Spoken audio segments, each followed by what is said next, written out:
Always makes my day. Jane, I think it makes your day, too. I think it makes Nick's day when we talk to Kori Rumore. Absolutely. We love our Mondays with Kori. Kori Rumore, Vintage Chicago Tribune. This is the one that smells like an old newspaper, right, Kori? Always. The design of this for the Chicago Tribune uses the incredible resources of the Tribune to go back and remind us about the stories that the Chicago Tribune has covered. And Kori, I mean, sometimes you got to kind of pinch yourself and go, it's pretty amazing. Even in the state of the newspaper business, you know, that you go, look, it's, I mean, I do this sitting here on the morning show chair at WLS. I go, look, radio's not as strong as it used to be. Right. Newspapers aren't as strong as they used to be. But, man, how cool is it that you're working at the Chicago Tribune that's covered every news story since, 1412?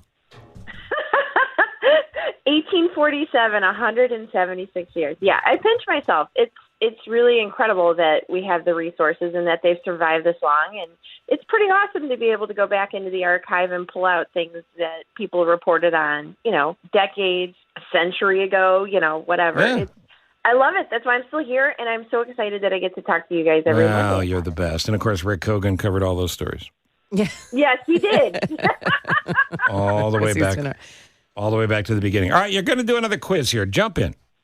All right. So I thought we're heading into that part of the summer where there are a lot of crowds, right?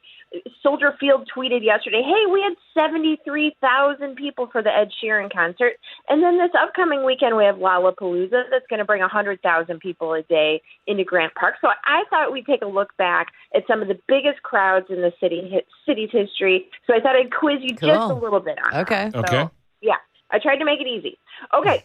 So we all know when one of our professional sports teams wins a championship, we have a big rally, big parade for them.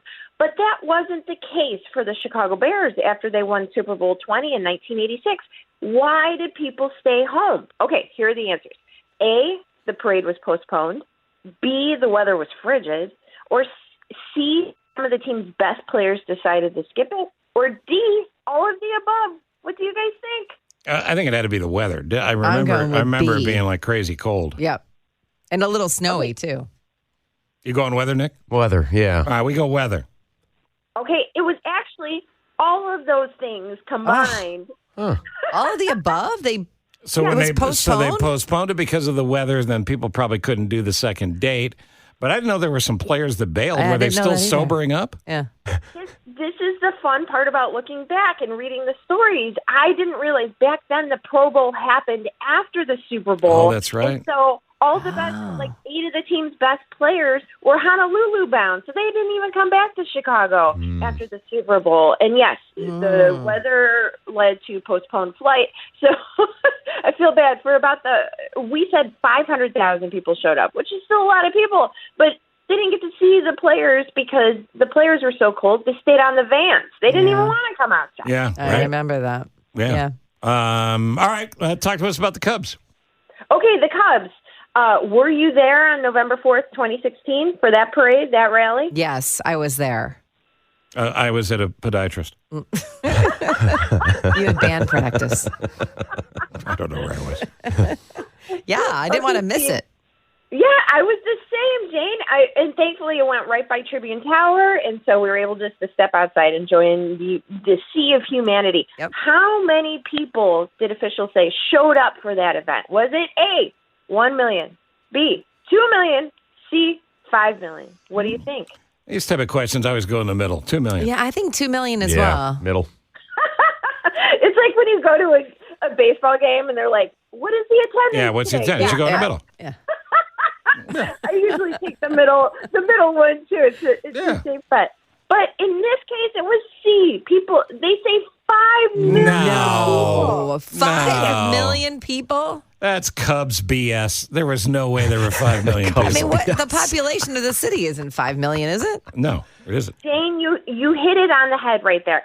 You always have to be skeptical when these numbers come out because they're usually just like this gross imagination of how many people the experts thought would show up. And so, yeah, you're exactly right. That would have been twice the city's entire population. 5 million people. Show up. Yeah. I mean, people would come from all over the 5 country. million There's Cubs fans everywhere. Is Trump a Cubs fan? Because he's just not good at crowd size.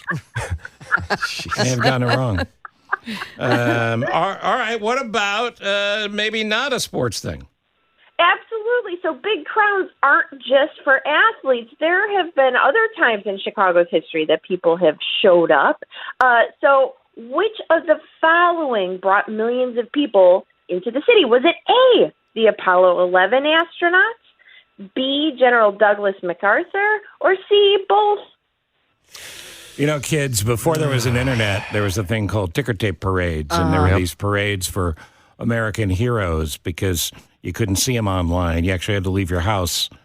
I'm going to... Both sound plausible, Well, don't here's they? the thing. I've learned my lesson from Kori, and I'm going to go with both. I'm going to go Apollo 11. Because she's got a trend. When she puts in all of the above or a both, it's usually a both. I mean, I was a little kid. I don't even know if they came here, but I'm going to go Apollo 11. I bet they did come here. Yeah. I go Apollo 11. What do you got, Nick? Yeah, I'll be with you. Apollo 11? I'm All both. right. I go both. You go both. Okay. All right. Both is the correct answer. Great You job, big Dave. cheater. I know cheat. It's just if you pay attention, you know that if Kori puts in all the above or both, it's that And answer. so you see the pattern developing. See, yeah. I don't even know what the answers were. All right. So what's the coverage? What's the coverage of those stories? I'm an easy read. Yes.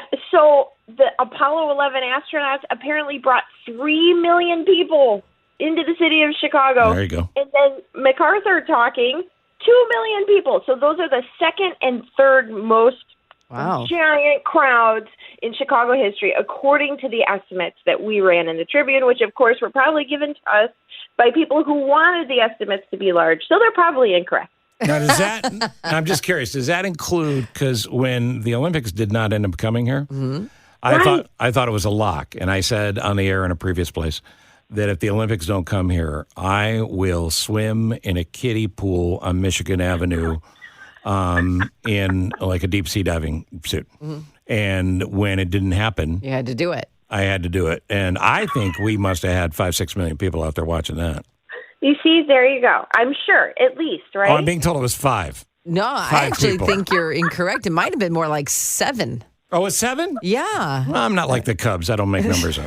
All right, so how do we get the Vintage Tribune, Kori? Okay, go to chicagotribune.com/newsletters, sign up for Vintage Chicago Tribune, and I'll be in your inbox every Thursday afternoon. You're the best. Thanks for doing this. Thanks, Kori. Right back at you. Have a great week, friends. See you later. I always learn so much from Kori. Yeah.